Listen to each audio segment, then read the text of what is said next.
تو اس میں بہت سے سڑے ہوئے تھے، تو بادشاہ نے حکم دیا کہ بڑے بڑے تالوں کو لائیں اور اس کو صاف کریں اور کاٹ دیں۔ تو ناظرین، بادشاہ کا حکم کے مطابق سب آدمیوں نے بڑے بڑے تال وغیرہ لائے، بڑے بڑے تشت وغیرہ لائے اور خربوزے تربوزوں کو صاف کر کے کھانے کے لیے ریڈی رکھا۔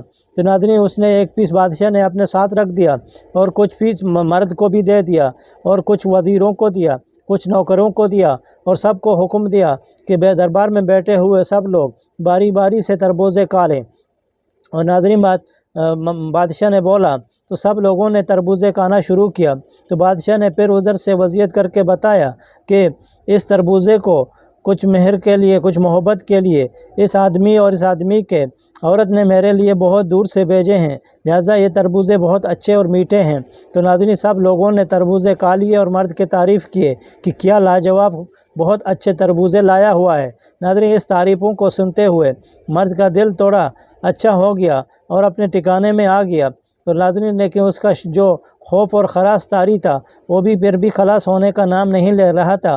کبھی اس کے ہاتھ کانپتے تھے، کبھی اس کے جسم کانپتا تھا، کبھی اس کے پاؤں کانپتے تھے، نہ جانے وہ اپنے آپ کو کیسے کنٹرول میں رکھیں، کیونکہ اس نے دل ہی دل میں وہی بات سوچے رکھے ہوئے تھے کہ میں نے بادشاہ کو رات کو ملا تھا تو میں نے بادشاہ کے ساتھ کچھ غلط زبانی اور تلخ کلامی سے بات کیا، شاید وہی بات کے عوض میں بادشاہ میرے کو کچھ سزا دے گا۔ لیکن ناظرین، بادشاہ ایسا انسان نہیں تھا، وہ ایسا رحمدل انسان تھا، تو اس نے اس کو سزا دینے کے بجائے اس نے اپنے وزیر اور غزیروں کو حکم دیا کہ تم لوگ فوراً جائیں اور اپنے جو اسٹور کے اندر سے اس کے لیے کچھ سونا وغیرہ لائیں۔ تو ناظرین، انہوں نے کچھ سونا وغیرہ بھی لا دیے۔ تو اس نے سونوں کو بولا کہ یہ سونے آپ کے بیوی کے لیے گفٹ ہیں، میں نے دیے ہیں۔ تو لہٰذا ناظرین، مرد تھوڑا خوش ہو گیا۔ ناظرین، اس کے بعد تو اس نے کیا کہ اس نے بولا کہ ابھی یہ جو پیسے ہیں یہ پیسے پھر آپ کے لیے ہیں۔ تو ناظرین، اس نے پیسے کو اپنے جیب میں رکھے اور سونے وغیرہ کو جیب میں رکھ دیا اور ادھر کچھ سامانوں کے ساتھ اس کو صحیح کر کے بادشاہ نے اس کے ہاتھ میں دے دیے کہ اس کو اپنے عورت کو دے دیں اور میرے لیے اس کو سلام کریں۔ تو ناظرین، پھر اس نے اپنے وزیروں اور درباریوں کو حکم دیا کہ ایک گھوڑے لائیں مرد کے سواری کے لیے۔ تو ناظرین، چنانچہ عورت کیا کریں کہ اس مرد نے ابھی خوشی ظاہر کیا اور گھوڑے میں چڑھ گیا اور آرام آرام سے ادھر سے راستہ پکڑا اور دل میں خوشی سے اپنے گھر کی طرف روانہ ہو گیا۔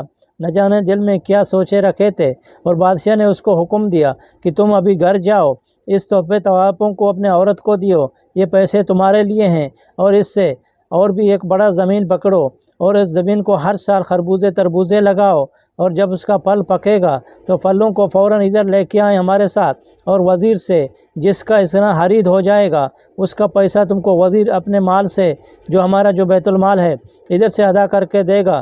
ناظرین، اس باتوں کو سنتے ہوئے مرد تو دل میں بہت خوش ہو گیا اور خوشی کے اس کا ٹھکانہ بھی نہیں رہا۔ تو چنانچہ ناظرین، مرد بھی گھوڑے کے اوپر بلند ہو گیا، اچھلتے کودتے نہ جانے کتنا جلدی میں اپنے گھر میں، شاید تو 3 دن کا راستہ کو ابھی 2 دن میں سفر کرتے ہوئے فوراً اپنے گھر میں گیا۔ ناظرین، جب گھر میں پہنچا تو اس کی بیوی نے اس کو دیکھا کہ وہ ابھی مرد تو ادھر آ گیا، تو بیوی نے ناظرین پھر گڑ گڑانا شروع کیا۔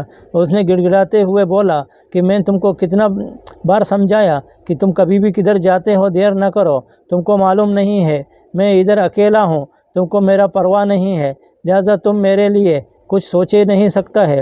ناظرین، بیوی نے اپنے زبان کو دراز کرنا شروع کیا تو مرد نے ادھر بھی کیا کریں کہ اس کے بات کو سنیں اور یا غصہ کو اپنے اوپر کو چڑھا دیں۔ تو ناظرین، مرد نے دیکھا کہ وہ بیوی اس کا ابھی تو خاموشی کا نام نہیں لے رہا ہے، تو چنانچہ ناظرین اس نے دیے ہوئے بادشاہ کے فوراً تحفے کو سامنے رکھ دیے اور پیسوں کو بھی اس کے سامنے رکھ دیا، اور اس کو خوش کرنے کے لیے بیوی کو بولا کہ یہ تحفے تحائف ہیں، جو زیور اور زمرد وغیرہ ہیں، یہ بادشاہ نے آپ کے لیے خاص دیے ہیں اور یہ پیسے میرے کو دیے ہیں۔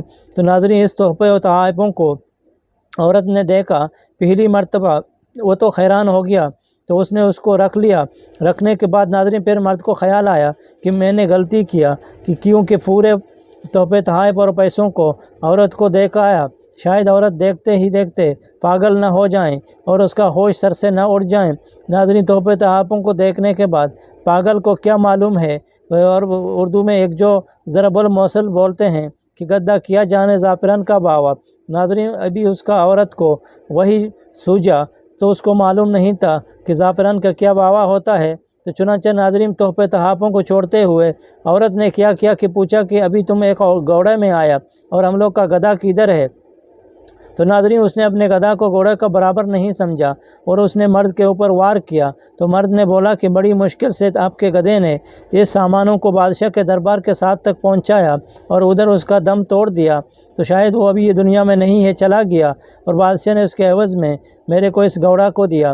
تو ناظرین مرد نے جب یہی بات کیا تو عورت نے اور بھی زور سے چلانا شروع کیا، رونا شروع کیا، زار و قطار کرنا شروع کیا، محلے کے لوگوں کو بلانا شروع کیا، اور نہ جانے کتنا چنگاریاں مارتے ہوئے اپنے ہتھیار کو استعمال کرتے ہوئے، اور انہوں نے زیادہ رونائی کیا اور پورے محلے کو شور مچایا کہ میرا پاگل مرد کو دیکھیں کتنا نابود انسان ہے۔ بادشاہ کے ساتھ گیا اور اپنے گدھے کو مرا کے واپس لایا۔ ناظرین ادھر بہت شور اور گلگلا تھا، نہ جانے وہ لوگوں نے کیا بات کرتا رہا، ہمارا بھی سمجھ سے بالا ہو گیا۔ اس کے لیے میں آج ادھر لیتے ہیں ایک بریک اور قصے کو دیتے ہیں ایک اسٹاپ، اور دیکھتے ہیں کہ کل کیا ماجرا ہوئے گا۔ امید ہے کہ کل آپ لوگ بھی ویٹ کرتے رہیں گے۔